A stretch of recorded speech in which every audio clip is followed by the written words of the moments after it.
So, Jackie, tell me, where have you seen compassion in action this year? Well, I think it's such an easy way to use sown as an example. Each week, the space that we're having in dinner in tonight, Ford Hall, transforms, and because of the pledge and the stewarding of our funds, we are able to offer the closest thing I've seen on earth to the kingdom of heaven. And in fact, we hear that from week to week from our volunteers, things like, wow, this is what the kingdom of heaven looks like. And people just stand back in awe that for over 18 years, in some form or fashion, this ministry has been going on, from humble beginnings with grilling burgers in the parking lots, through the gym, outside with social distancing in COVID, and then now, as we know it, in Ford Hall. You know, I think service is just so built into the DNA of this church. And I think that that's partly because of just the model of Methodism. I think that's a very important part of being a Methodist. But it should be just a very integral part of being a Christian. That's right. It's a Mm-hmm. part of being And a Christian. so if we're leading like Jesus, then we are serving one another. You talked about the community that's built in Sown. The Second Mile class, they are some of my best volunteers in the youth ministry. And they don't have anybody, there's no reason for them to do it other than that they're committed to intergenerational relationships with the students. And so, I mean, it's fascinating that they're such a good model for what service looks like. And that's been something that the students have really dug into. That's one of those things where you think, oh, they will go to Sown and they won't know what to do and they'll look funny at each other and all this. But no, they really engage and talk to the people. And it's kind of astonishing, really. And that stands Really. out particularly. I remember the last time you could see clear leadership in these groups at Sown, not because we said you do this or you do that, but just organic, clear, where they're being formed through the youth ministries, just already into leaders. Well, it's also the place where you're going to see students being shaped for the future. And it is the thing that the experts say, investing in students, and then the students having a place to serve in a meaningful way where they feel like that, and know, it's not feel, it's know that their service is making a significant contribution, is the thing that connects them to the church and to Christ. And so it is super important, and the fact that we have something so meaningful right here on our campus, it is a beautiful thing for them to experience. And you don't want to call it a training ground, but in a way it is. At New Room, we heard something that was so interesting. It says, if students are not leading, they're leaving. And that's it, Brandon.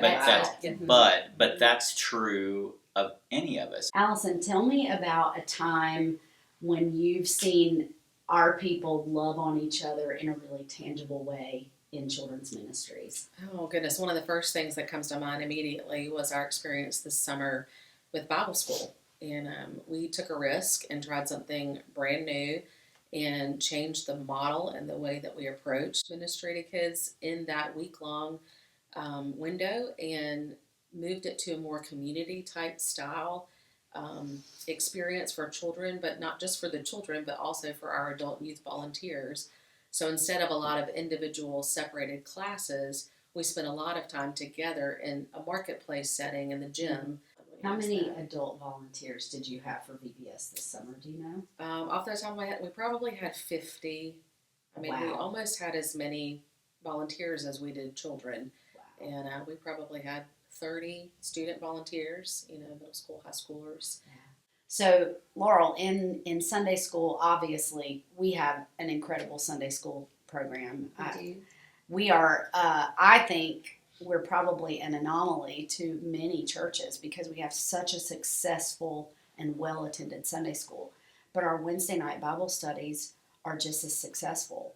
And so talk to me about some of your teachers, some of your leaders that are doing these studies? The things that I think about in Sunday school that make my heart beat faster are the commitment of the teachers. There are so many people who invest in the study and Yes. the presentation of the biblical truth. Each class has a different personality and a different way of doing things, and you would not want to change any of that. They're not cookie cutter at all.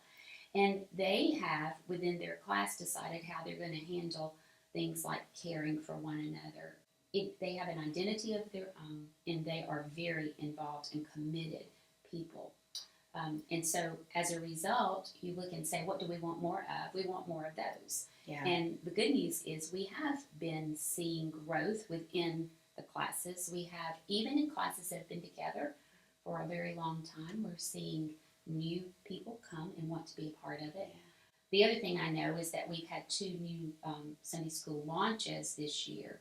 And Yeah, then looking definitely. forward to next year, to 26, we will launch a new young adult class.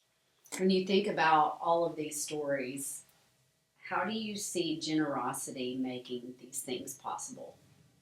Especially being part of ministry here for 14 years, I feel the freedom to be able to do what we need to do because the finances are there. Being a part of that blessing is really freeing because there's not a concern about, oh goodness, what if we aren't able to provide such and such for a kid, or this scholarship for SeaWorld, or something like that, or camp, whatever.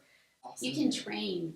You can train. Yes, you that's- you I can love look. that. You can look and see Fallen Flint is at this level, but resources won't limit us if we can take it to the next level. Yeah. Exactly. And so that is not the limiting factor. Yes. I was thinking the same thing too. But it's interesting that it allows us to experiment. Yes. We can experiment with some things, and sometimes things will work really well, and sometimes they just won't.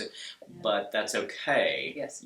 So because we're able to have that freedom, like you said, to do that. The generosity is the life, in a lot of ways, of the church.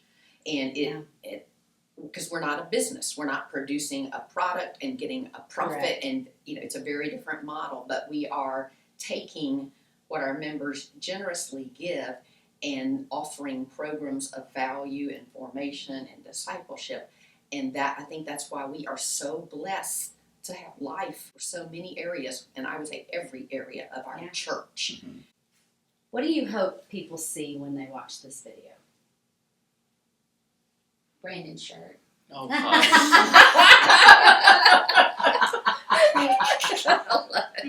I hope they take away that there's so much life here.